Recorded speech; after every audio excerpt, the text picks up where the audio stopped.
শিহরিত গল্পগুচ্ছ চ্যানেলে আজ আপনাদের জন্য হরিনারায়ণ চট্টোপাধ্যায়ের লেখা রাত গভীর। গল্পটি আমরা নিয়েছি শশধর প্রকাশনী থেকে প্রকাশিত কিশোর সাহিত্য সমগ্র দ্বিতীয় খণ্ড থেকে।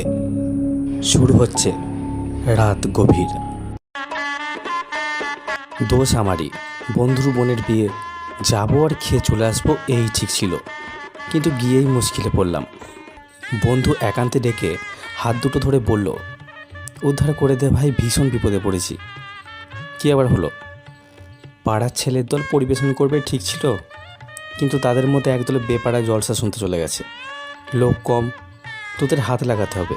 ঠিক আছে, পাঞ্জাবি খুলে ফেললাম, তারপর কোমরে গামছা বেঁধে লেগে গেলাম কাজে।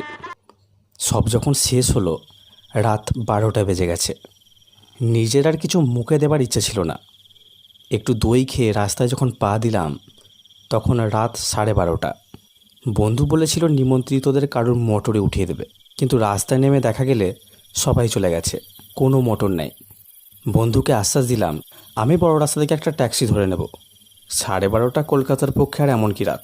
রাস্তার মোড়ে গিয়ে দেখলাম এদিক ওদিক দুদিক ফাঁকা, যানবাহন তো নেই, রাস্তা জনমানব শূন্য। আচমকা ফোঁটা ফোঁটা বৃষ্টি শুরু হলো। বিরক্তিকর বৃষ্টির ফাঁকে রাস্তার আলোগুলো বেশ নির্জীব নিষ্প্রভ। পিছিয়ে একটা দোকানের আড়ালে দাঁড়াতে গিয়েই বিপত্তি। একটা কালো কুকুর শুয়েছিল।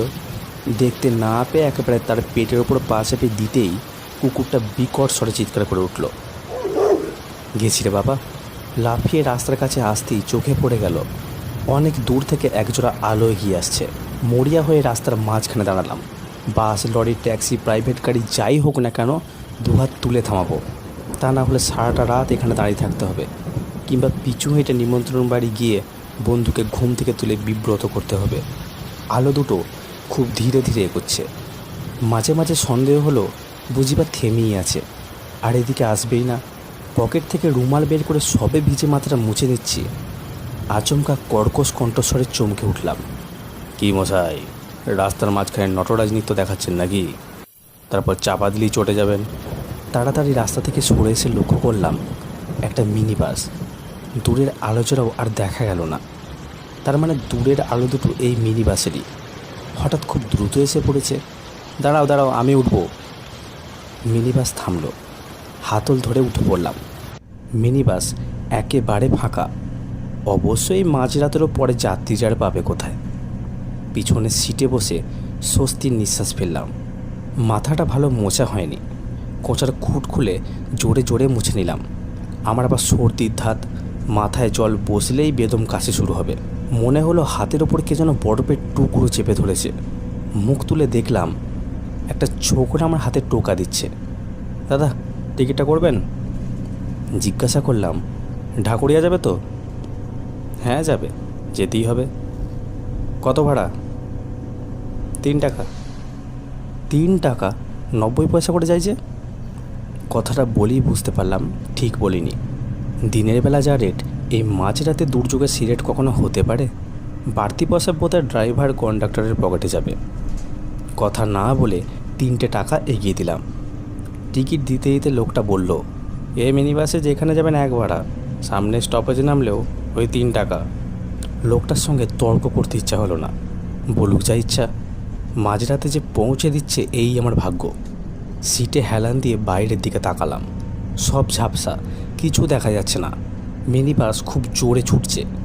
এত রাতে পথিক নাই, ট্রাফিক সিগন্যালে বালাই নাই, তাই এই বেপরোয়া গতি। কিছুক্ষণ পর ঘুমে চোখ বুজে গেল। ঘুমিয়ে পড়লেও অসুবিধা নেই, আমি কোথায় নামবো লোকটা জানে। ঢাকুরিয়া এলে ঠিক ডেকে দেবে। এক সময় ঘুম ভাঙল। মিনি বাস একভাবে ছুটছে। চোখ হাত ঘড়ির দিকে পড়তেই চমকে উঠলাম। রাত 2:30। যেভাবে মিনি বাস ছুটছে, এতক্ষণে কখন ঢাকুরিয়া পৌঁছে যাবার কথা। জিজ্ঞাসা করবার জন্য এদিক ওদিক দেখিয়ে অবাক হলাম। মিনি বাস খালি, কেউ কোথাও নেই। ও মশাই, শুনছেন? ঠিক রুটে যাচ্ছেন তো? ঢাকুরিয়া পিছনে ফেলে এলেন নাকি? আশ্চর্য, গেল কোথায় লোকটা? আমি যখন ঘুমিয়ে পড়েছিলাম তখন বোধহয় মিনি বাস থামিয়ে লোকটা নেমে গেছে, কিন্তু এভাবে মাঝপথে কি নেমে পড়তে পারে? ঝড়ের বেগে মিনি বাস ছুটছে। মনে হচ্ছে মাঝে মাঝে চাকাগুলো যেন রাস্তায় ছুটছে না। ঢাকুরিয়া কখন পার হয়ে গেছে? নিচু হয়ে দেখলাম দুপাশে ঝোপ জঙ্গল, জোনাকির পাহাড়। শহর ছাড়িয়ে গায়ের মধ্যে দিয়ে কোথায় চলেছে মিনি বাস? আমি এগিয়ে একবারে সামনের সিটে গিয়ে বসলাম। ঝুঁকে পড়ে ড্রাইভারকে বললাম, দাদা কোথায় চলেছেন? জায়গাটার নাম কি? ড্রাইভার পিছনে ফিরল না, গম্ভীর গলায় বলল, আমি বলবো কি করে? কন্ডাক্টর ঘন্টা না দিলে আমি বাস থামাই কি করে? কিন্তু ঘন্টা দেবে কে? কন্ডাক্টর তো কখন নেমে গেছে। এবার ড্রাইভার পিছন ফিরল। এই পেঁচু ভূতগুলোর কথা বলবেন না মশাই, এই আছে এই নেই, এদের সঙ্গে কাজ করাই ঝকমারি। আমার মেরুদণ্ড পেয়ে শীতল প্রবাহ সমস্ত শরীর কেঁপে উঠল থরথরিয়ে। মানুষ নয়, নরকঙ্কাল। চোখের দুটো গর্তের মধ্যে লাল আলোর শিখা। কথা বলবার সময় দাঁতগুলো মড়মড় করে উঠল। গলা দিয়ে ভয়ার্ত স্বর বের হলো, আপনি? আবার ড্রাইভার হেসে উঠল। দু হাতে পাশা নাড়লে যেমন শব্দ হয় তেমনই আওয়াজ। আমি, এই দেখুন। কঙ্কাল হাত দিয়ে ড্রাইভার একটা পইতা তুলে ধরল। খানদানি ব্রহ্মদৈত্যী, বর্ণশ্রেষ্ঠ ব্রাহ্মণ ছিলাম, আমার সঙ্গে ওদের তুলনা? মরেওছি ব্রাহ্মণের হাতে। ড্রাইভার মুখ ফিরিয়ে আবার স্টিয়ারিংয়ের দিকে নজর দিল। কি দাদা, লাফিয়ে বেড়াচ্ছেন কেন? টিকিট করেছেন? পিছন থেকে কন্ডাক্টরের কণ্ঠ। লোকটা হঠাৎ এলো কোথা থেকে? কিন্তু কোথায় লোকটা? শার্ট, প্যান্ট, কাঁধে ব্যাগ সব ঠিক আছে, শুধু লোকের চিহ্ন নাই। আচ্ছা, ভুতুরে মিনি বাসে উঠেছি তো, এখন প্রাণ নিয়ে বাড়ি ফিরতে পারলে হয়। পকেট থেকে টিকিট বের করে দেখালাম। গলায় সাহস এনে বললাম, কোথায় ছিলেন এতক্ষণ? কোথায় থাকবো, সিটের তলায় একটু ঘুমিয়ে নিচ্ছিলাম। ঘুম হবার কি আর জো আছে? তারপর লোকটা পাশে বসলো। লোকটা বসলো মানে তার জামা কাপড় বসবার ভঙ্গি করলো। আপনাকে কি বলছিল ভৈরব ভট্টাচার্য? আমি অবাক। দেহ অদৃশ্য, অথচ কণ্ঠস্বর কানে আসছে। জিজ্ঞাসা করলাম, ভৈরব ভট্টাচার্যকে? ওই যে বাস চালাচ্ছে, বামানে দেখাচ্ছিল বুঝি? যে আসে তাকেই পৈতে তুলে দেখায়।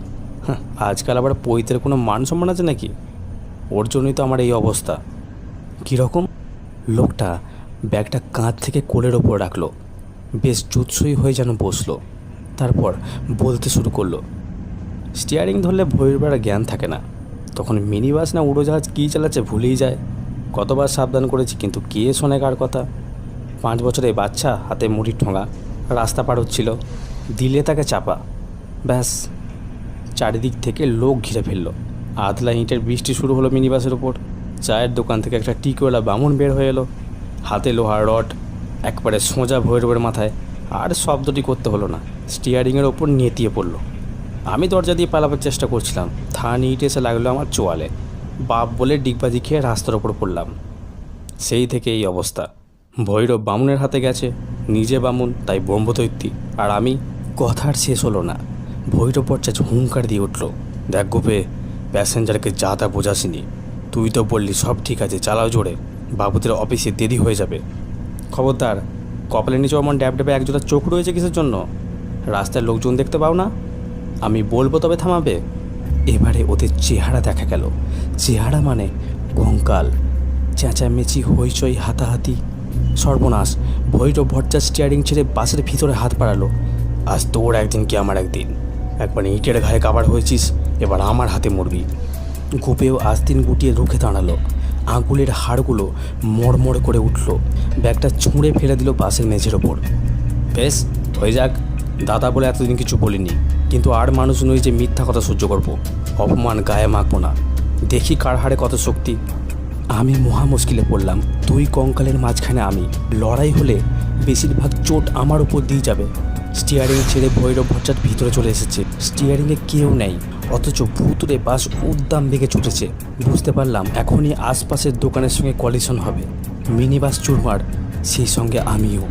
অনেকগুলো উত্তেজিত কণ্ঠস্বর, কেউ ভৈরব ভট্টাচার্যের পক্ষে সমর্থন করছে, কেউ গোপীর।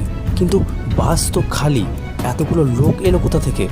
মুখ ফিরিয়ে যা দেখলাম তাতে আমার মাথার চুল সজারুর কাঁটার মতন খাড়া হয়ে উঠল। মনে হলো বুকের টুকটুক শব্দ বুঝি বন্ধ হয়ে গেল। একেবারে সামনের সিটে আমার পাশে তপন হালদারের দাদামশাই। মাস দুয়েক আগে যিনি বাজার থেকে আসবার সময় বাসের চাকার তলায় একবারে থেঁতলে গিয়েছিলেন, তার পিছনের লোকটি আমার খুব চেনা।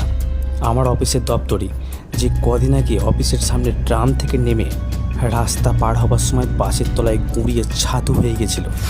আর একজনকে চিনতে পারলাম, আমাদের ঝিয়ের 7 বছরের ছেলে রতন। সেও মারা গেছে বাসের চাকায়। বাকি লোকগুলোকে ঠিক বুঝতে পারলাম না, তবে রক্ত মাংসের মানুষ কেউ নয়, সবাই কঙ্কাল। বিকট চিৎকার আর হাড়ের হাততালি, কানে তালা ধরা শব্দ। লড়ে যা ভাই রব, লড়ে যা গোপি, দেখি তোর মোড়ল। আর এক দল চেঁচাচ্ছে, সাবাস গোপি সাবাস, একটা আপার কাঠ ভৈরবকে ঠান্ডা করে দে। একবার ভাবলাম যা থাকে কপালে, বাস থেকে দিয়ে এক লাভ, কিন্তু ছুটন্ত এই বাস থেকে লাভ দিলে নির্ঘাত মৃত্যু। তাছাড়া নামবার জায়গা আটকেই তো যত মারামারি।